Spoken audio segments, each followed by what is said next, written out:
Good evening, Casca. Brought you Caesar home?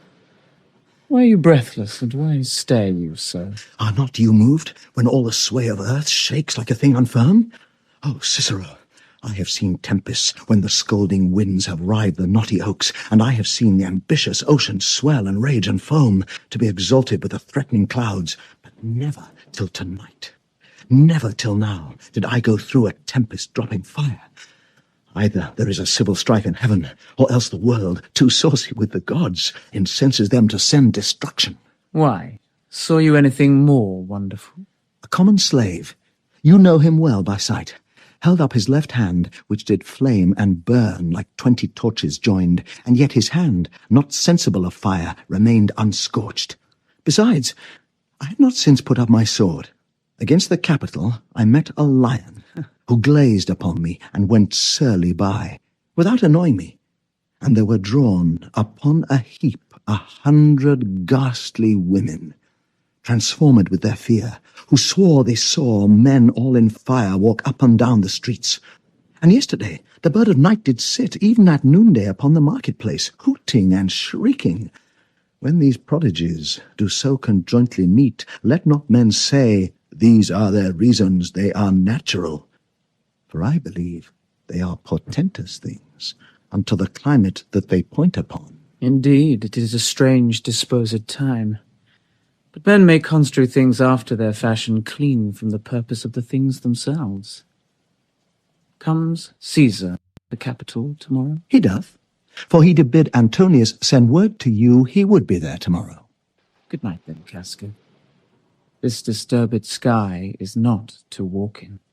Farewell, Cicero.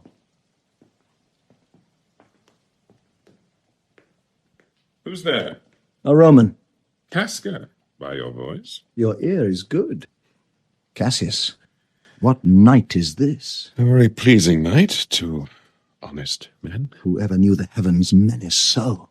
Those that have known the earth so full of faults. For my part, I have walked about the streets, submitting me unto the perilous night, and thus, embraced Casca, as you see, have bared my bosom to the thunderstone.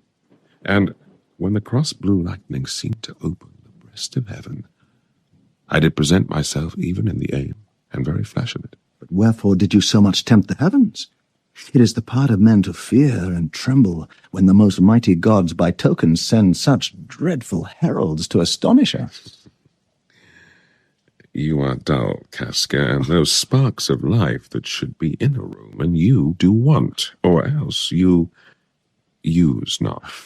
You look pale and gaze, and put on fear, and cast yourself in wonder to see the strange impatience of the heavens. But if you would consider the true cause, why all these fires, why all these gliding ghosts, why birds and beasts from quality and kind, why old men fool and children calculate, why all these things change from their ordinance, their natures and preformed faculties to monstrous quality, why you shall find that heaven hath infused them with these spirits to make them instruments of fear and warning unto some monstrous state. And now could I, Casca, name to thee a man most like this dreadful night, that thunders, lightens, opens graves, and roars as doth the lion in the Capitol. A man no mightier than thyself or me in personal action, yet prodigious grown, and fearful as these strange eruptions are. 'Tis Caesar that you mean, is it not, Cassius? Let it be who it is. For Romans now have thews and limbs like to their ancestors. But woe the while, our fathers' minds are dead, and we are governed with our mothers' spirits. Our yoke and sufferance show us womanish. Indeed.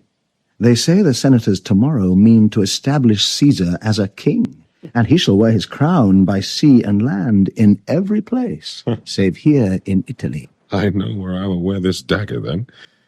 Cassius from bondage will deliver Cassius.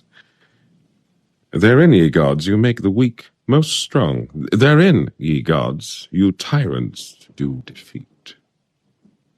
Nor stony tower, nor walls of beaten brass, nor airless dungeon, nor strong links of iron can be retentive to the strength of spirit But life, being weary of these worldly bars, never lacks power to dismiss itself. If I know this, know all the world besides, that part of tyranny that I do bear, I can shake off at pleasure. So can I. So every bondman in his own hand bears the power to cancel his captivity.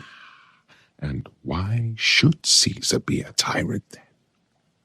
Poor man. I know he would not be a wolf, but that he sees the Romans are but sheep. He were no lion, were not Romans, hinds. Those that with haste will make a mighty fire, begin it with weak straws. What trash is Rome? What rubbish and what offal when it serves for the base matter to illuminate so vile a thing as Caesar. But, grief, where hast thou led me? I perhaps speak this before a willing bondman. Then I know my answer must be made. But I am armed, and dangers are to me indifferent. You speak to Casca, and to such a man that is no fleering telltale. Hold my hand.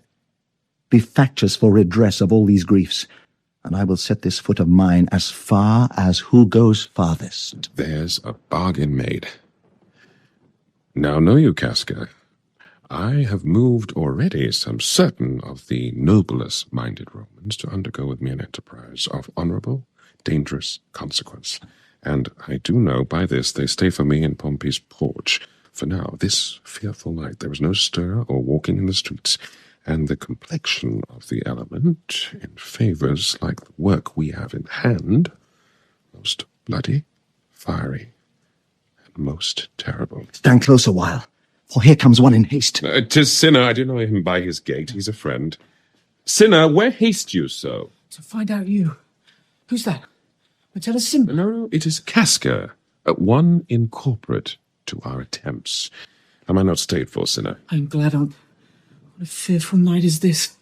There's 2 or 3 of us have seen strange sights. Am I not stayed for? Tell me. Yes, you are. Oh, Cassius, if you could but win the noble Brutus to our party. Be you content.